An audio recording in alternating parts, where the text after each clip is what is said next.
The unbeaten tracts of north-western Ethiopia are primarily inhabited by a tribe called the Gumuz.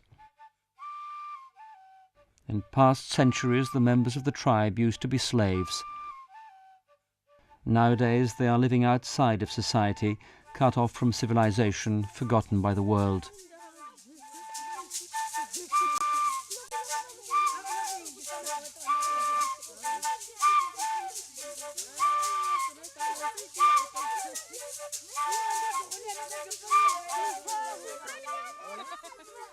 The Comboni Missionary Sisters settled in the area of Mandura 10 years ago. They are striving to make the everyday life of the Gumuz people easier. They have established a kindergarten, clinic and a garden, bringing all the people closer and building a common ground where they can speak about God. The first thing they asked us to do was to start a nursery school. We opened the school, consecrated it with blood, according to their custom, by sacrificing a goat and blessing the school with its blood. That is how we began.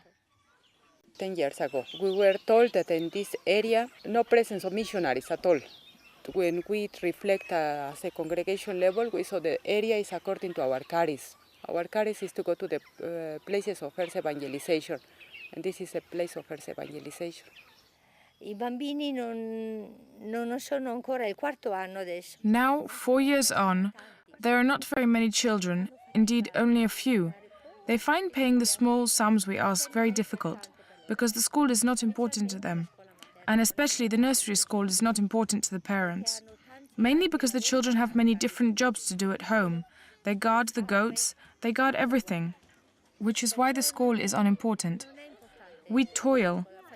I have to call the children together, house by house, register them. It's all very hard. And the adults.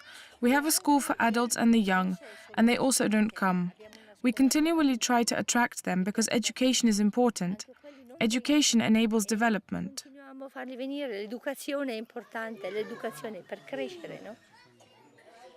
Father's name, Wandime.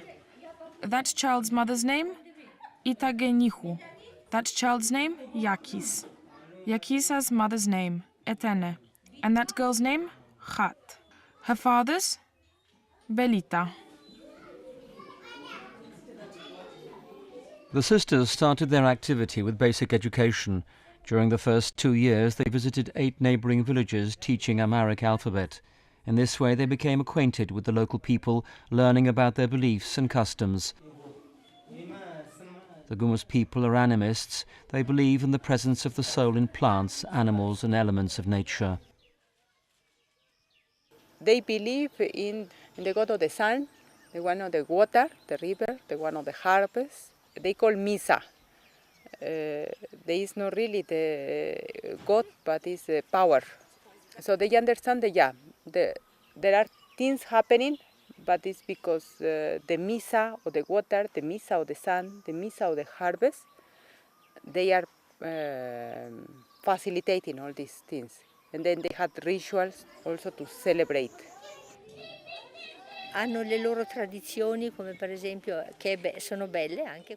They have their traditions, like for example Kebe, and these are beautiful.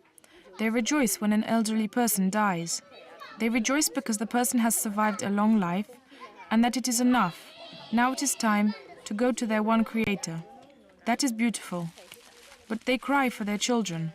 There is no holiday. When an elderly person dies, they celebrate for 3 days and 3 nights. They play, dance, sing, and recount that person's achievements. Quello che ha fatto questa persona.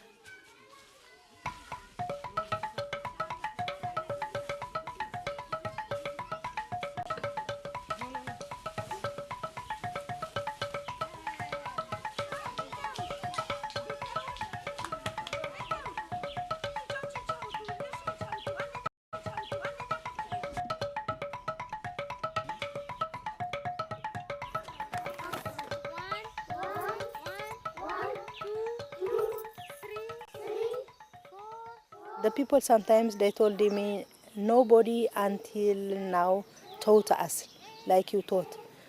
We don't know even God exists. And sometimes they ask me, can we see this God? I said, no, God you can't see. Can you see the wind? No. But you see something moving, no? The leaves and the, yeah, God is like that. We can't see him.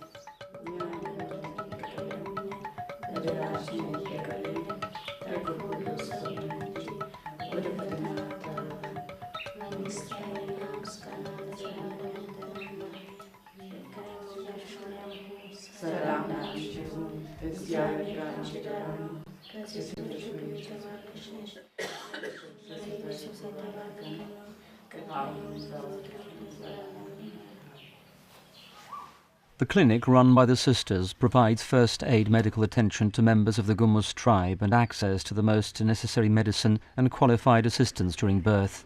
In case of complications and emergencies, the sisters drive those in need by ambulance to hospitals situated some distance away. One day so there was a fighting all here around, so they brought one man with a spear. The spear came in here and came out here. No? In these cases, we just have to take to the nearest hospital. So we went there to the hospital, and there was no light. He remained there, the patient. We believe we returned back. The following day, again they came to say we couldn't operate. There was no light again. There was not a person to operate. So you take to Bahardar. That was almost midnight. Midnight we start to travel to Bahardar. We went there, and then they said we had to pay 3,000. And so the people, the relatives, they say, no, we don't have 3,000, we go back. I say, how we will go back, no? So we went to ask for loan there to the Catholic Church. And after that, they operated the man. They took the spear from there inside. And after some time, he returned back. Thanks God, alive.